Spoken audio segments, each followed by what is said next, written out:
Aktivitas efisiensi anggaran ala Prabowo ini dan apa dampaknya terhadap kinerja pemerintah dalam memenuhi target program prioritas yang dicanangkan? Kita ulas bersama Ketua Dewan Pakar Partai Amanat Nasional yang juga ekonom, Derajat Wibowo, serta Direktur Kebijakan Publik, Selyos, Media Wahyudi Askar. Selamat sore waktu Indonesia, Mas Derajat dan Mas Media. Selamat sore Mas Radi, Mas Media. Selamat sore. Baik, saya ke Mas Derajat dulu.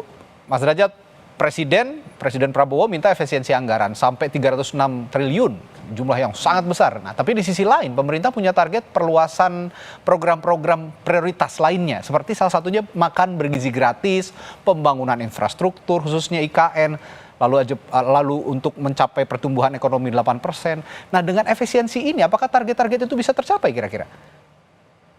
Ya, jadi begini kan untuk makan bergizi gratis, pembangunan perumahan itu kan perlu dana besar. Ya. Sementara kalau kita bisnis as usual, itu ya akan kesulitan karena kan penerimaan negara sekarang agak terbatas, apalagi Cortex kan masih belum lancar ya. Jadi mau tidak mau ya kita harus melakukan efisiensi, realokasi anggaran dari hal-hal yang kira-kira efek multipliernya agak kurang, kita pindah ke yang efek multipliernya lebih tinggi. Ya.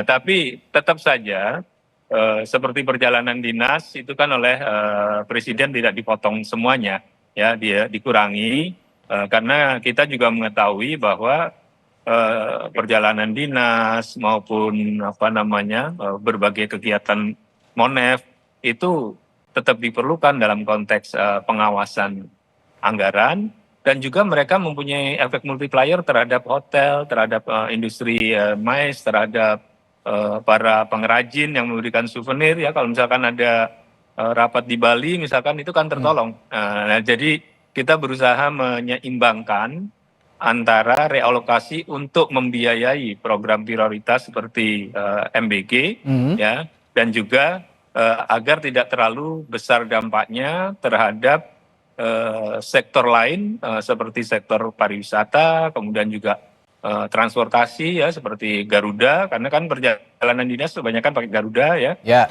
agar tidak terlalu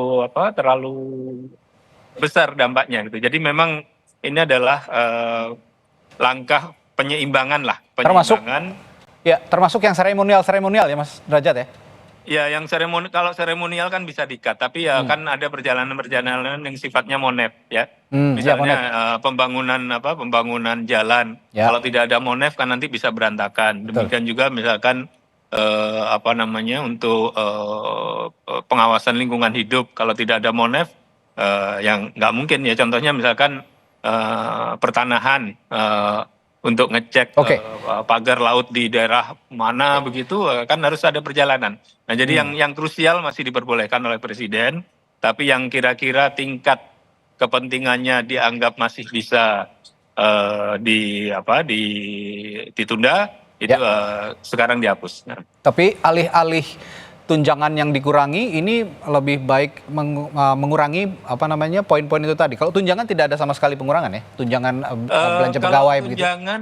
Tunjangan dikurangi itu dampaknya sangat besar karena kan tunjangan kinerja dari pegawai negeri itu kan dihitung sesuai dengan kinerja dan belum semuanya 100% ya. Memang yang 100% itu dari Kementerian Keuangan, yang lainnya belum 100%.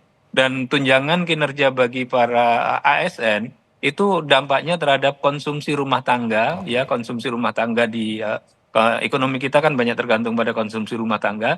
Dampaknya terhadap konsumsi rumah tangga itu besar. Jadi ketika melakukan pemangkasan, kita tidak hanya melihat pemangkasan dari sisi kayak orang tua memangkas uang saku anaknya, enggak. Kita hitung yang kita tarik dari satu sektor itu efek multipliernya itu apakah besar atau tidak, Nah, dan ya, apakah akan lebih besar kerugian ekonominya itu. saya tertarik dengan kalimat Anda efek multiplier tadi. Multiplier efek apa saja yang paling besar itu kan tentu akan ditinjau nanti dialokasikan pada program-program prioritas yang lebih baik.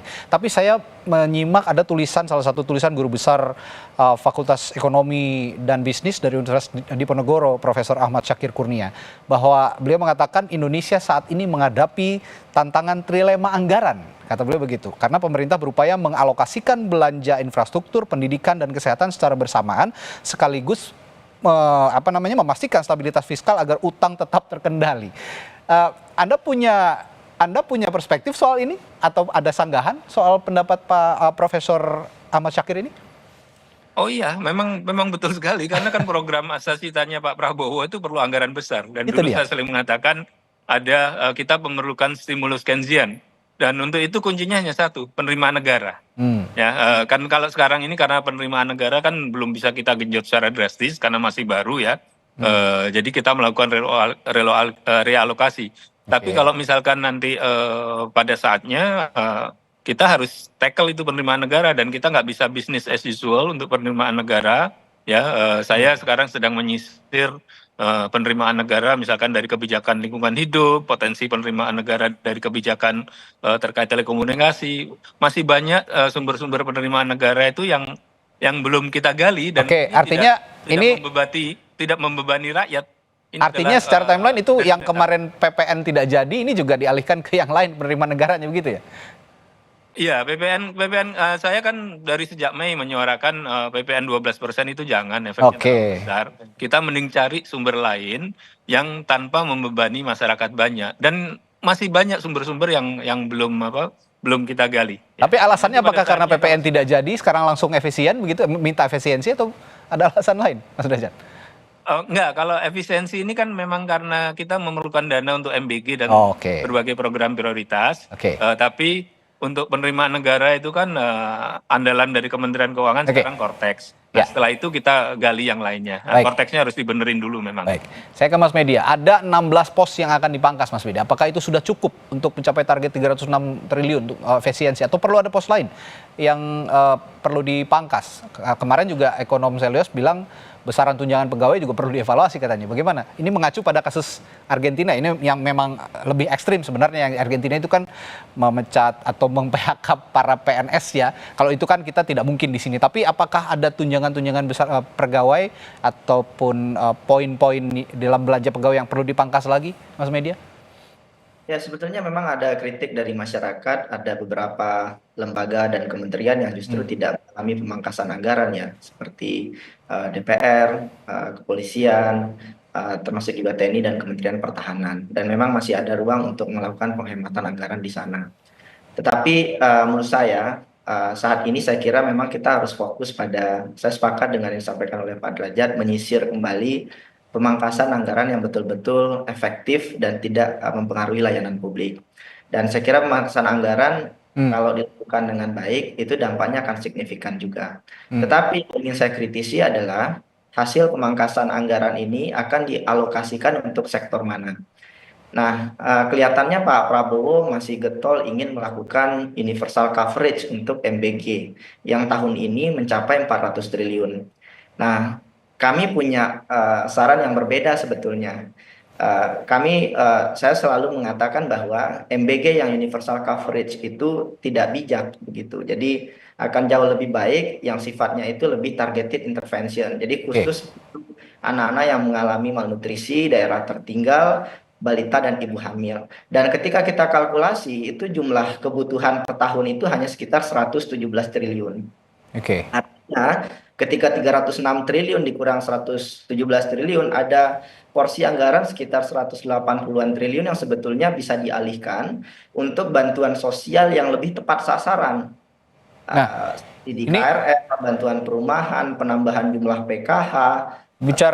bicara tepat sasaran, Mas Media, tentu harus ada pengawasan dan evaluasi yang menyeluruh dan juga melekat terhadap penggunaan anggaran ini untuk kepentingan publik. Nah, selama ini evaluasi hanya berdasarkan penyerapan anggaran, bukan pada hasil atau outputnya. Bagaimana ini kira-kira?